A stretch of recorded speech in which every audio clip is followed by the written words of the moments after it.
ನಮಸ್ಕಾರ ಕರ್ನಾಟಕ, ನಾನು ನಿಮ್ಮ ಪ್ರೀತಿಯ ಜೆಪಿ. ನಿನ್ನೆ ಮೇ 7, 2026 ನಾವು ದೇಶದ ಪ್ರತಿಯೊಬ್ಬ ಭಾರತೀಯನ ಹೃದಯದಲ್ಲಿ ಹೆಮ್ಮೆ ತುಂಬಿದ ಒಂದು ಮಹತ್ವದ ಕಾರ್ಯಾಚರಣೆ ನಡೆದ ದಿನದ ಬಗ್ಗೆ ಮಾತನಾಡಲಿದ್ದೇವೆ. ಆಪರೇಷನ್ ಸಿಂಧೂರ್.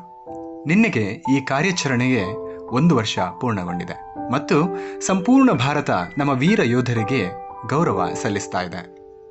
2025 ಮೇ 7 ಆ ರಾತ್ರಿ ದೇಶದ ಎಲ್ಲ ನಾಗರಿಕರು ನಿದ್ರೆ ಮಾಡುತ್ತಿದ್ದಾಗ ಭಾರತದ ವೀರ ಸೈನಿಕರು ಒಂದು ಅದ್ಭುತ ಕಾರ್ಯಾಚರಣೆಯನ್ನ ನೆರವೇರಿಸ್ತಾರೆ.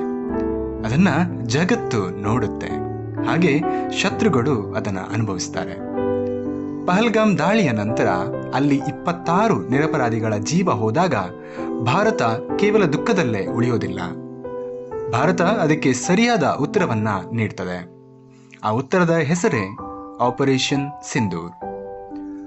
ಭಾರತೀಯ ವಾಯುಪಡೆಯು ನಿಖರ ದಾಳಿಗಳ ಮೂಲಕ 9 ಪ್ರಮುಖ ಭಯೋತ್ಪಾದಕ ತಾಣಗಳನ್ನು ಗುರಿಯಾಗಿಸಿಕೊಳ್ಳುತ್ತೆ. ಹಾಗೆ ಭಾರತೀಯ ಸೇನೆ, ವಾಯುಪಡೆ ಮತ್ತು ನೌಕಾಪಡೆಯ ಸಂಯೋಜಿತ ಕಾರ್ಯಾಚರಣೆ ಇದಾಗಿತ್ತು. ಕೇವಲ 88 ಗಂಟೆಗಳಲ್ಲೇ ಜಗತ್ತಿಗೆ ಈ ವಿಷಯ ಸ್ಪಷ್ಟವಾಗುತ್ತೆ. ಅದೇನೆಂದ್ರೆ, ಭಾರತ ಏನನ್ನು ಮರೆತೇ ಬಿಡೋದಿಲ್ಲ. ಭಾರತ ಅನ್ಯಾಯವನ್ನ ಕ್ಷಮಿಸೋದಿಲ್ಲ.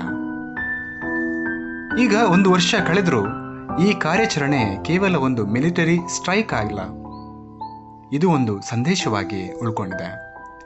ಭಾರತದ ಜನರ ವಿರುದ್ಧ ನಡೆಯುವ ಪ್ರತಿಯೊಂದು ದಾಳಿಗೂ ಭಾರತ ಉತ್ತರವನ್ನ ನೀಡುತ್ತದೆ. ಈ ವಾರ್ಷಿಕೋತ್ಸವದ ಸಂದರ್ಭದಲ್ಲಿ ಪ್ರಧಾನಿ ನರೇಂದ್ರ ಮೋದಿಯವರು ಸೇರಿದಂತೆ ಹಲವಾರು ನಾಯಕರು ವೀರ ಯೋಧರರಿಗೆ ಗೌರವನ್ನ ಸಲ್ಲಿಸಿದರು. ಭಾರತೀಯ ಸಶಸ್ತ್ರ ಪಡೆಗಳು ಒಂದು ಶಕ್ತಿಶಾಲಿ ವಿಡಿಯೋವನ್ನ ಬಿಡುಗಡೆ ಮಾಡಿತು. ಅದರಲ್ಲಿ ಇರುವ ಒಂದು ಸಾಲು ಎಲ್ಲರ ಮನಸ್ಸನ್ನ ಸೆಳೆದಿತ್ತು. ಅದೇನೆಂದ್ರೆ, ಜಸ್ಟಿಸ್ ಸರ್ವ್ಡ್, ನ್ಯಾಯ ನೆರವೇರಿತು. ಇದು ಕೇವಲ ಒಂದು ಕಾರ್ಯಾಚರಣೆಯಲ್ಲ, ಇದು ಭಾರತದ ಸಂಕಲ್ಪ. ನಮ್ಮ ಯೋಧರು ನಮ್ಮ ಹೆಮ್ಮೆ, ಅವರ ಧೈರ್ಯ ನಮ್ಮ ಗುರುತು.